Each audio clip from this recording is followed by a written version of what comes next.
বিসমিল্লাহির রহমানির রহিম। ইয়া আইয়ুহাল্লাযীনা আমানু লা তাকুলু রাইনা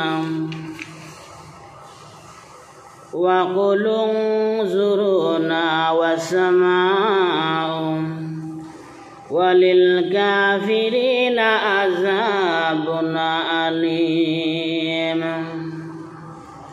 হে মুমিনগণ,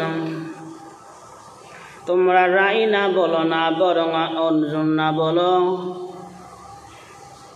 অর্থাৎ আমাদের প্রতি লক্ষ্য করুন এই কথা বলো। আর শোনো রেখো, কাফিরদের জন্য রয়েছে যন্ত্রণাদায়ক শাস্তি।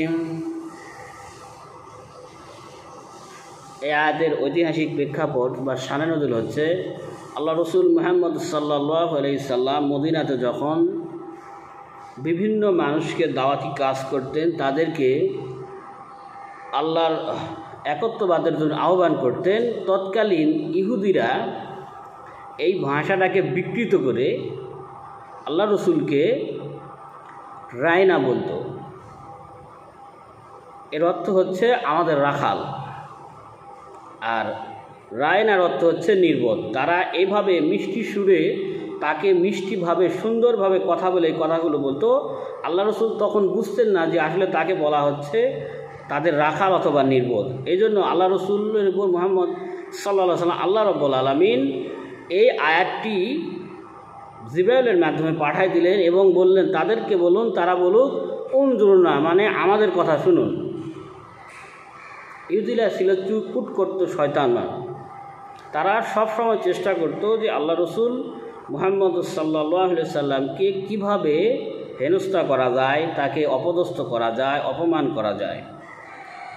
যেমন তারা আরেকটা কথা বলতো যে যে আমরা অনেকেই বলি আসসালামু আলাইকুম ওয়া রাহমাতুল্লাহ, এর অর্থ হচ্ছে যে আপনার উপর বা তোমার উপর রহমত ও শান্তি বর্ষিত হোক। কিন্তু আপনি যদি বলেন সালাম আলাইকুম, আসে এ ধরনের শতকরা 95% মুসলিম সালাম তো বোঝেই না, তাই সালাম আলাইকুম। এই আয়াতের শানে নজুলে আরেকটি ঘটনা এসেছে যে ইহুদিরা বলতো আসসালামু আলাইকুমের পরিবর্তে আসসালামু মুলাকুম, মানে তোমার মৃত্যু হোক। তারা আল্লাহ রসুলকে এভাবে বলতো আসসালামু আলাইকুম, মানে তোমার মৃত্যু হোক। এইটাও আল্লাহ রাব্বুল আলামিন আল্লাহ রসুলকে জানিয়ে দিলেন, বললেন যে তোমরা বলো আমিন বা এরকম বলো, তোমার উপরে অনুরূপ। তোমাদের দোয়া কবুল হবে, তাদের দোয়া কবুল হবে না। তো এখন বোঝেন, আপনি যদি ওই আসসালামু আলাইকুমের পরিবর্তে যদি বলেন সালাম আলাইকুম, তাহলে এটা কি দেখা যাচ্ছে বা কি হবে? অর্থ বিকৃত হয়ে গিয়ে আপনার উপরে বর্তাবে। এই জন্য আমাদেরকে সালাম শিখতে হবে। অনেকেই আমাদের এখন ডিজিটাল প্ল্যাটফর্ম ফোনে সালাম আলাইকুম সালাম আলাইকুম, এখানে কিছুই নাই, এগুলো মূর্খতা আর ছাড়া কিছু নয়।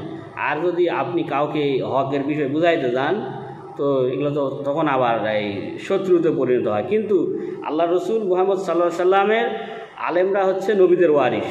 আলেমরা হক কথা বলবেই। এখন কাউকে ভালো লাগলে লাগলো, আর না লাগলে না লাগলো। আল্লাহর পক্ষ থেকে আমাদের দায়িত্ব পৌঁছায় দেওয়া, তাকে ভালো লাগুক না লাগুক সেটা তাদের বিষয়, আমাদেরকে হক কথা বলতে হবে।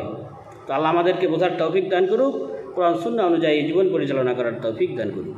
নাসলুম মিনাল্লাহি ফাতহুল করিম।